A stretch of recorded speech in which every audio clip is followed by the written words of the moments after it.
Подвести итоги 2020 года деятели культуры и приглашенные собрались в Центре культурного развития Магаса. Но перед отчетной частью встречи собравшихся увлекают в мир музыки. Сегодня здесь звучит Моцарт.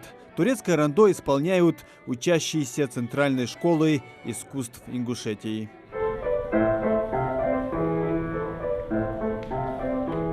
Итоги 2020 года подводит министр культуры Темирлан Зейтов. Он в своем выступлении отметил самое важное культурное событие, которое провели представители министерства. И речь идет о праздничном концерте в честь 250-летия единения Ингушетии с Россией. В рамках празднования этой знаменательной даты Министерством культуры Республики Ингушетия было осуществлено ряд крупных мероприятий и проектов. Также в рамках празднования 250-летия и совместно с Российским союзом композиторов была выпущена в свет обучающая музыкальная литература для музыкальных школ республики на основе ингушской национальной мелодики. Кульминацией всех мероприятий стал масштабный концерт с участием ведущих артистов российской и кавказской эстрады, где открыть мероприятие удостоили чести прославленную авиационную группу «Стрижи». Несмотря на сложившуюся сложную эпидемиологическую обстановку, необходимо отметить, что все основные мероприятия, запланированные ведомством в прошедшем году, удалось провести на высоком организационном уровне и в установленные сроки, в том числе в режиме онлайн. Также в рамках празднования этой даты, благодаря помощи президента, было приобретено 100 комплектов музыкальных инструментов. Дахчинпандер, аккордеон, гитары двух видов, электропианино и доули пополнили фонд домов культуры и детских школ искусств. Лед, к счастью, тронулся, и есть изменения в культуре. Хотя бы вот за эти последние 30 лет мы не получали ни одного инструмента в музыкальную школу. Это школа искусств города Карабулак. И в прошлом году это наконец состоялось. Мы учили детей на инструментах, которым по 40-50 лет.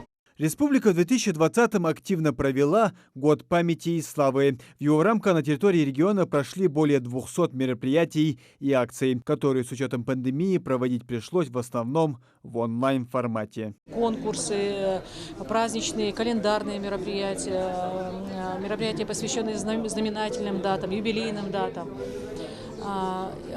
По результатам участия республики в целом регион наш занял 28 место. Главным объектом внимания в 2020-м была реализация национального проекта «Культура». За год распахнули двери 7 новых ДК, благодаря чему улучшились условия содержания библиотек сельских поселений. Также реконструируются старые объекты культуры. 2020 год был очень насыщенный, несмотря на все ограничительные меры, связанные с распространением коронавирусной инфекции. Министерством культуры и ведомственными нашими учреждениями проведена колоссальная работа. Этот необычный режим, который вначале был непривычный, онлайн-режим. Потом учреждения нашли оптимальные методы работы с этим режимом для интеграции населения в культурную жизнь Республики Ингушетия. Проведено очень большое количество мероприятий в онлайн-режиме, выставочных мероприятий, онлайн-лекций, открытых уроков, видеоуроков, рассказывающих об истории художников нашей республики. Строительство новых домов культуры полностью не решает всех поставленных задач. Заместитель председателя правительства Мария Мамриева, которая курирует культуру в правительстве, отметила, что также нужно создать достаточное количество кружков и коллективов народного творчества в новых ДК. По 250-летию, ну как еще надо оценивать? Вы понимаете, более 100, вы сказали, да, в докладе было награждено представителей культуры. Глава республики особо отметил вклад каждого. Если кого-то случайно пропустили, уж извините, но это уже будем ругать вашего министра. Самая большая награда вам за это признательность населения. Люди хотят зрелища. Люди любят наше искусство. Любят и пойдут. Но правильно, надо просто на спрос дать качественное предложение. Как не цинично это звучит. Традиционно на коллегии, помимо итогов работы за прошлый год, ставят и задачи на нынешний. Так все меры будут направлены на сохранение и развитие учреждений культуры, улучшение их материально-технической базы и повышение престижа профессий этой сферы. Муслим Ганиев, Магомед Дидигов, Новости 24.